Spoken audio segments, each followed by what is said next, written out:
80 शब्द प्रति minute Hindi dictation ready.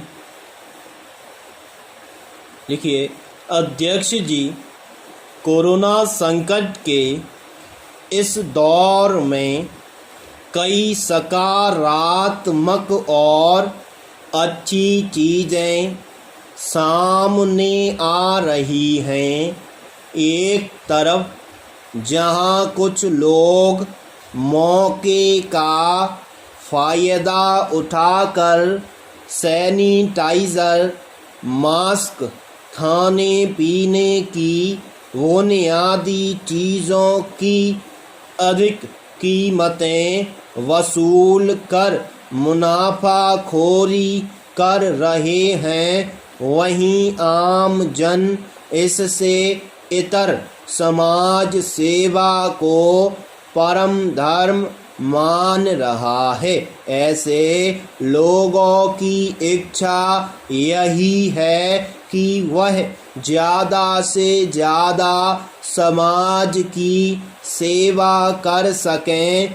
यह महज धर्मपरायण होकर पुण्य लाभ अर्जन का मसला नहीं, बल्कि मकसद यह है कि लॉकडाउन के बाद परेशानी में फंसे लोगों के ज़्यादा से ज़्यादा काम आ सकें। तमाम ऐसी खबरें आ रही हैं कि लोग भोजन बनवाकर वितरित करवा रहे हैं, तो कोई अपने खर्च से मास्क बनाकर या उपलब्ध कर निःशुल्क वितरित करवा रहा है, तो कहीं सैनिटाइज़र निःशुल्क उपलब्ध कराया जा रहा है। तमाम ऐसे लोग हैं जो ज़रूरतमंदों की राशन और दवाइयों से मदद कर रहे हैं, तो बड़ी संख्या में ऐसे लोग यहाँ तक कि छोटे छोटे बच्चे भी प्रधानमंत्री या मुख्यमंत्री कोष में योगदान दे रहे हैं। ये वही लोग हैं जो खुद से ज़्यादा साधन संपन्न तो नहीं हैं, लेकिन इनका जज्बा इतना ज़बरदस्त है कि वे इस संकट की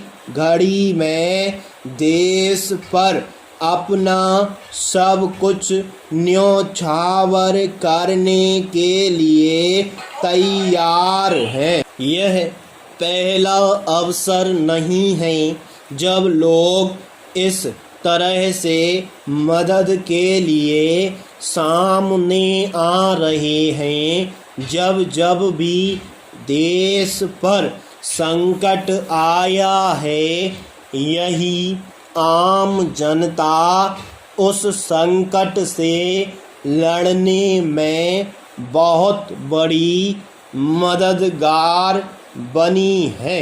यह उन लोगों के लिए सीख लेने वाली बात है जो ऐसे किसी भी अवसर की ताक में रहते हैं, जब उन्हें मुनाफाखोरी का मौका मिले, लेकिन जन सेवा का जज्बा देश की बुनियाद में शामिल है।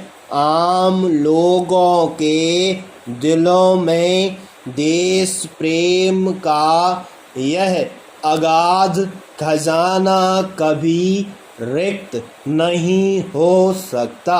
मजबूती से खड़े होने के लिए यही इस देश की ताकत भी है।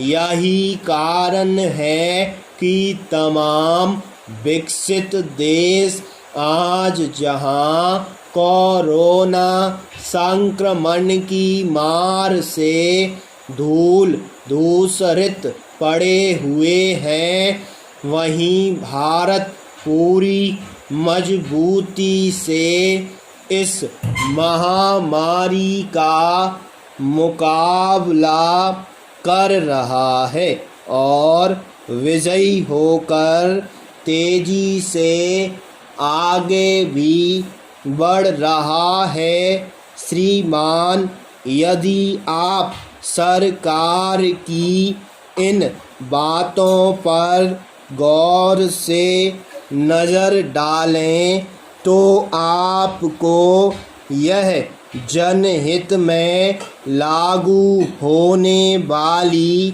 फ़ायदेमंद बातें साबित होंगी। स्टॉप।